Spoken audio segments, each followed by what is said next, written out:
स्वामी समर्थ जय जय स्वामी समर्थ बोला श्री स्वामी समर्थ जय जय स्वामी समर्थ श्री स्वामी समर्थ जय जय स्वामी समर्थ बंद करा स्वामीजीचा तुमचं एक कीर्तन.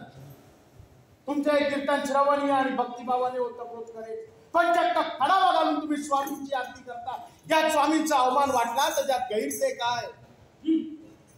भक्तिभावाने फक्त कीर्तन गायन केले म्हणजे झाले काय?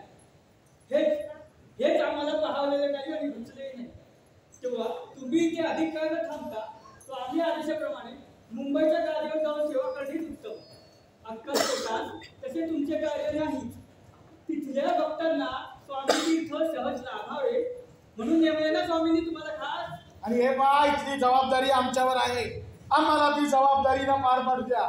मोठमोठे राजे महाराजे अधिकारी अनवारी स्वामींच्या दर्शनाला येतात आणि चक्क तुम्ही खडावा घालून स्वामींची आरती करतात. हा तुमचा निर्लज्जपणा म्हणावा नाही तर काय?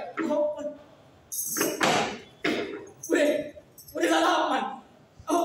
खडावा परिधान करून स्वामींसमोर नर्तन केले हे खरे चुकल्याचं माझे. पण स्वामी ओढीने बेधुंद होऊन सर्व साधनांचा विसर पडतो मला. आजही तेच झाले. स्वामी मुद्रा पाहून शरीर भानच नाहीसे होते. तिथे खडावांचं मान कुठे राहणार? हो तर उद्या कोणी येईल आणि खडावा घालून स्वामींची आरती करतील. ही त्यांची शिरजोरी आम्ही सहन करायची का? आता आधीच अपमान करताय आपण.